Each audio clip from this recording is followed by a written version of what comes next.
Simonia é o nome dado à venda de cargos e privilégios. A palavra vem de Simão, o feiticeiro. Sou Simão, o feiticeiro, que aparece no livro de Atos. O nome tornou-se sinônimo de pensamento herético e abuso religioso.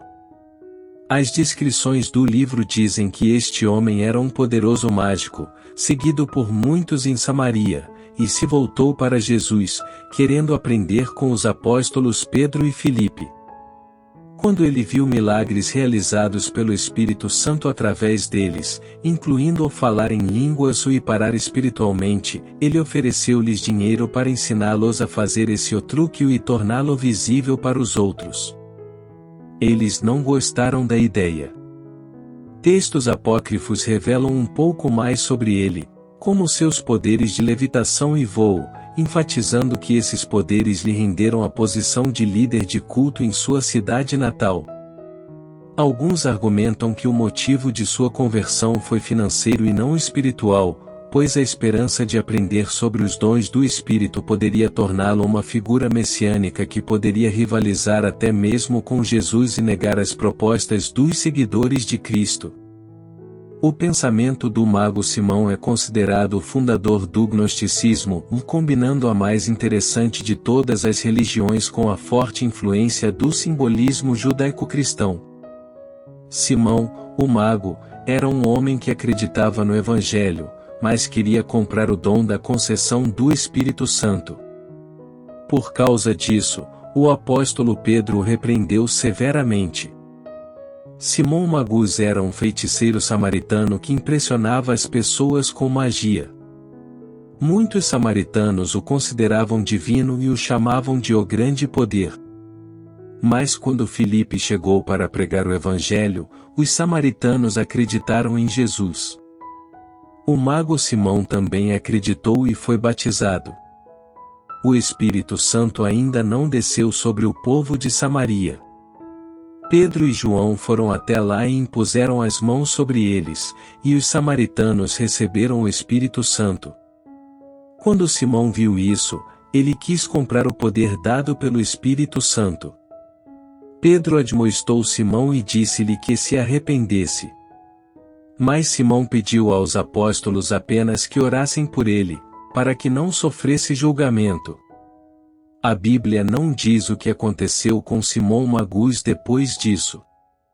Existem várias lendas sobre ele, mas ninguém sabe se são verdadeiras. Qual foi o pecado de Simão, o mago? Simão Magus queria usar o Espírito Santo como um negócio. A bruxaria busca manipular as forças espirituais, os demônios, para fazer a vontade da bruxa. Simão, o feiticeiro, pensou que poderia fazer o mesmo com Deus. Um dom de Deus não se compra.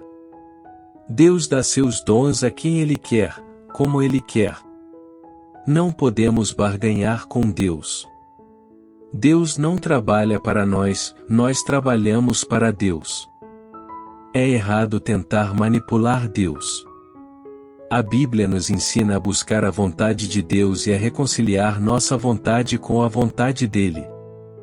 Simão Magus não estava interessado em fazer a vontade de Deus, ele queria o poder para fazer sua vontade. Simão Magus perdeu sua salvação?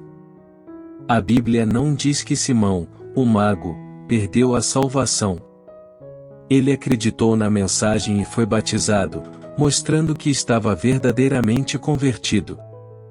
Mas o pecado ainda prendia seu coração. Portanto, Pedro o advertiu de que ele deveria se arrepender. Algumas pessoas afirmam que Simão Magus não foi realmente convertido. Ele pode ter acreditado no poder de Jesus, mas certamente não se arrependeu. O arrependimento também é necessário para a salvação. Simão poderia ser um exemplo da parábola do semeador, a semente sufocada pelos espinhos. Esse tipo de pessoa ouve a palavra, mas não amadurece porque segue seus desejos pecaminosos. Simão acreditou no Evangelho, mas perdeu o foco. Ele ficou mais maravilhado com o poder e os milagres dos apóstolos do que com a salvação de Jesus.